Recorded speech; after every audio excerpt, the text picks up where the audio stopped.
Monsieur Olivier Fessa pour une durée de 10 minutes pour le groupe UDR. Monsieur Fessa, vous avez la parole.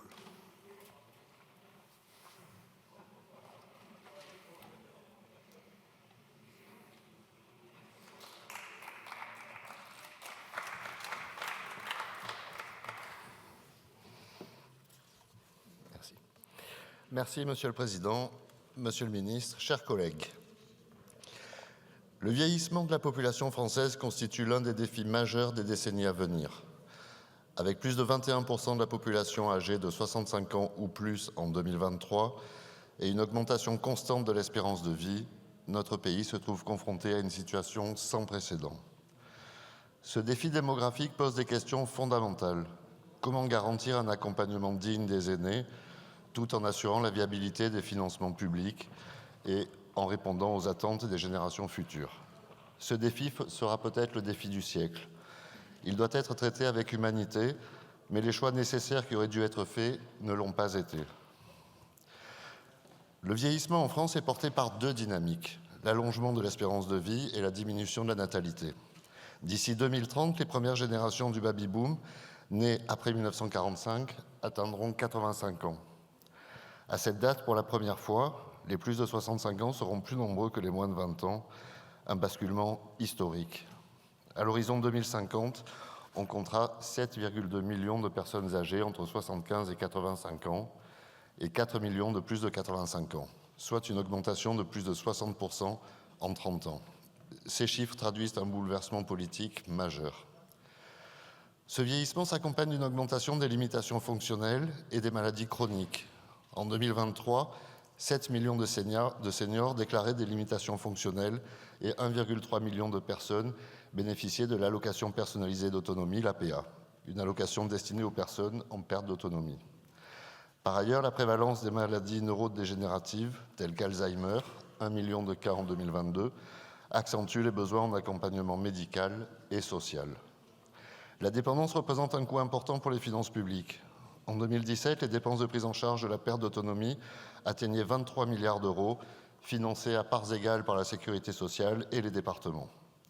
On estime que des financements supplémentaires de 9 à 10 milliards d'euros seront nécessaires d'ici 2030, un défi budgétaire colossal.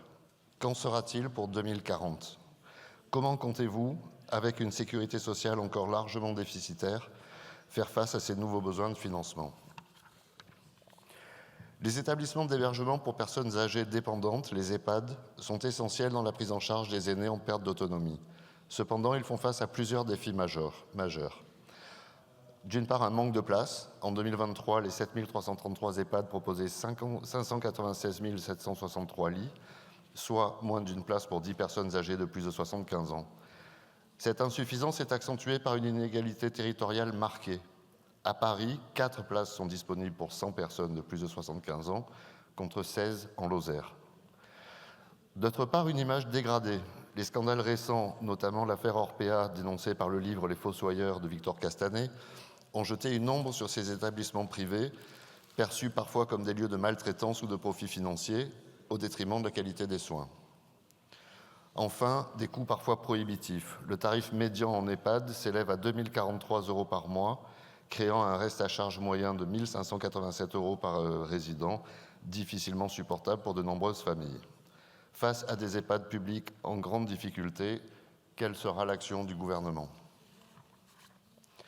La politique du maintien à domicile est largement plébiscitée, tant par les pouvoirs publics que par les familles, mais elle reste confrontée à plusieurs limites. Tout d'abord, des services insuffisants. En 2020, seulement 16 814 places étaient disponibles en services de soins infirmiers à domicile, les SIAD, et services polyvalents d'aide et de soins à domicile, SPASAD, un chiffre très insuffisant pour répondre à une demande croissante. Ensuite, une pénurie de personnel. Le secteur du grand âge connaît une crise des vocations. D'ici 2030, 245 000 postes devront être pourvus, dont 166 000 aides-soignants, un défi aggravé par les conditions de travail difficiles et les rémunérations généralement faibles. La très forte progression du nombre de personnes âgées dépendantes à partir de 2030 ne permet aucun doute. Les EHPAD continueront de constituer l'offre centrale. Les résidences autonomie et l'habitat inclusif représentent des alternatives intéressantes, mais elles restent marginales. Ces solutions nécessitent un soutien accru pour offrir une réponse crédible aux besoins des personnes âgées modérément dépendantes. En conclusion, au sein du triptyque soins, sanitaires, hébergement, quel équilibre entendez-vous trouver ? Chaque solution et modulation peut s'entendre, mais correspondra à une architecture de prise en charge, de remboursement et d'adaptation locale. Ainsi, les résidences médicalisées font de la prévention. Un jour à l'hôpital coûte à l'assurance maladie le même prix que 2 mois en résidence médicalisée. À l'inverse, certaines solutions d'hébergement pourraient être proposées selon des tarifs plus ou moins libres en fonction des moyens des familles, le tout en s'assurant d'une offre accessible sur tout le territoire. La prise en charge des personnes âgées repose sur une gouvernance complexe et morcelée. Il y a les départements qui gèrent l'APA et financent les services d'aide à domicile. Pour sa part, l'État qui finance les soins en établissement via la sécurité sociale. Et enfin, les communes responsables du logement, des transports et des infrastructures sociales.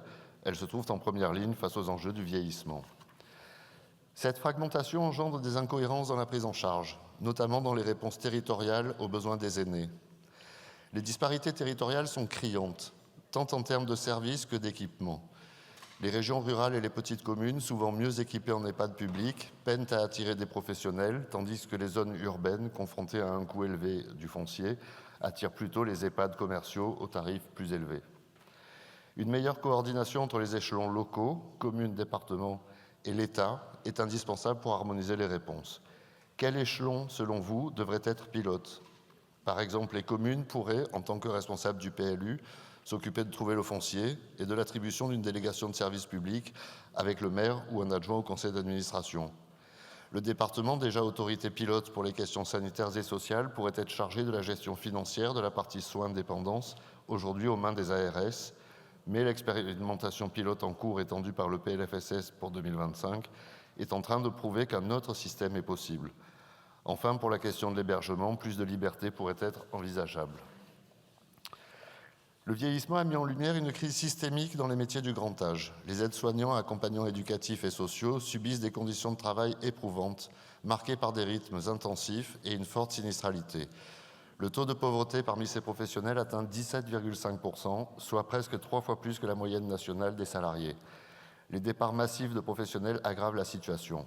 En 2022, 9% des EHPAD avaient des postes d'aide-soignants vacants depuis plus de 6 mois. Les rapports successifs, qu'il s'agisse de la Cour des comptes ou des enquêtes parlementaires, dénoncent un encadrement insuffisant dans les EHPAD et les services d'aide à domicile. En 2018, on estimait que chaque résident d'EHPAD bénéficiait de moins d'1 heure d'accompagnement direct par jour, une situation jugée indigne d'un pays développé. Qu'en est-il de la qualité du suivi par un médecin traitant ou par les kinésithérapeutes qui peuvent parfois être tentés de ne se tourner que vers les établissements les plus rémunérateurs pour eux, avec parfois une qualité de suivi à désirer. Quelle tarification leur apporter ? Tarif libre, tarif global ? Les financements actuels ne permettent pas de répondre pleinement à la demande, ce qui soulève la question de la soutenabilité du modèle social français. Sans réforme d'envergure, les inégalités entre territoires et générations risquent de s'aggraver. La crainte de conflits intergénérationnels pourrait fragiliser davantage la cohésion sociale. En conclusion, dans le cadre de la 5e branche qu'il faut financer, il faut naturellement favoriser le maintien à domicile, renforcer et développer le rôle des résidences médicalisées, tel que proposé dans le rapport de la commission d'enquête sur la pandémie. Et enfin, établir pour l'État une stratégie cohérente d'implantation. Je vous remercie. Merci. La parole est à Madame Marie.